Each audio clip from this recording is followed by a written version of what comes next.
Morning. Velocity time. By the end of 3 months, Jonathan had 6 other students, outcasts all, yet curious about this strange new idea of flight for the joy of flying.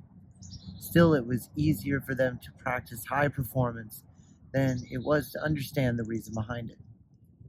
Each of us is in truth an idea of the great gull, an unlimited idea of freedom, Jonathan would say in the evenings on the beach. And precision flying is a step towards expressing our true nature. Everything that limits us, we have to put aside. That's why all this high-speed practice and low-speed and acrobatics. And his students would be asleep, exhausted from the days of flying. They liked the practice because it was fast and exciting, and it fed a hunger for learning that grew with every lesson. But not one of them, not even Fletcher Lynn Gull, had come to believe that the flight of ideas could possibly be real as the flight of wind and feather. Your whole body, from wingtip to wingtip, Jonathan would say other times, is nothing more than your thought itself, in a form you can see. Break the chains of your thought, and you break the chains of your body too. But no matter how he said it, it sounded like pleasant fiction, and they needed more sleep. It was only a month later that Jonathan said the time had come to return to the flock.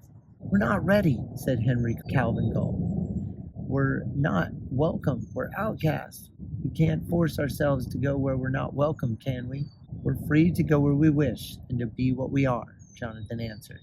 And he lifted up from the sand and turned east towards the home ground of the flock. There was brief anguish amongst his students, for it is the law of the flock that an outcast never returns, and the law had never been broken for once in 10,000 years.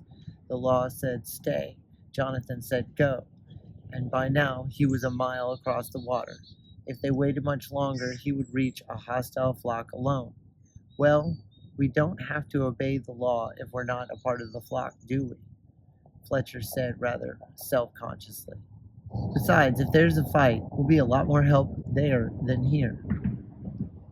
And so they flew in from the west that morning, 8 of them in a double diamond formation, wingtips almost overlapping. They came across the flock's council beach at 135 miles per hour. Jonathan in the lead, Fletcher smoothly at his right wing, Henry Calvin struggling gamely at his left. Then the whole formation rolled slowly to the right as one bird, level, 2 inverted, 2 level, the wind whipping over them all.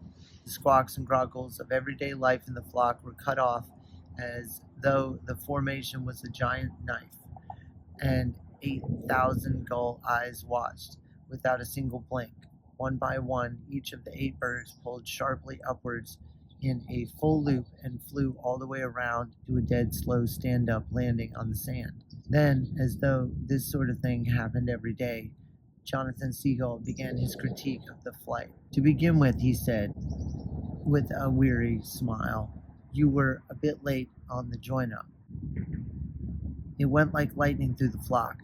Those birds are outcasts, and they have returned, and that can't happen." Fletcher's prediction of a battle melted in the flock's confusion. "Well, sure, okay, they're outcasts," said some of the younger gulls, "but hey man, where did you learn to fly like that?"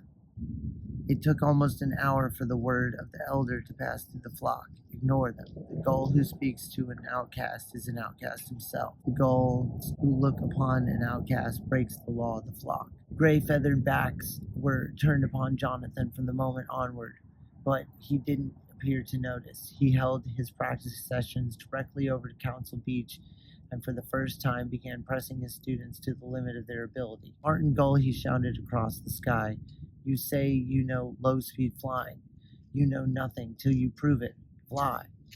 So quiet little Martin William Gull, startled to be caught under his instructor's fire, surprised himself and became a wizard of low speed.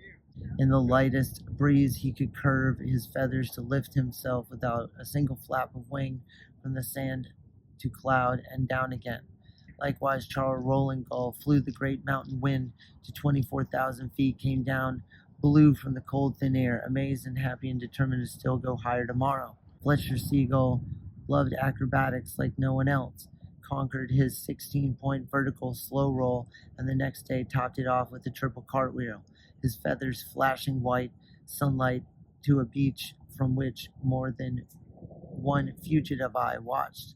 Every hour Jonathan was there at the side of the beach of his students, demonstrating, suggesting, pressuring, guiding. He flew with them through the night and cloud and storm for the sport of it, while the flock huddled miserably on the ground. When the flying was done, the students relaxed on the sand, and in time they listened more closely to Jonathan. He had some crazy ideas that they couldn't understand, and then he had some good ones that they could. Gradually, in the night, another circle formed around this circle of students, a circle of curious gulls listening in the darkness for hours on end, not wishing to see or be seen of one another, fading away before dawnbreak. It was a month after the return that the first gull of the flock crossed the line and asked to learn how to fly.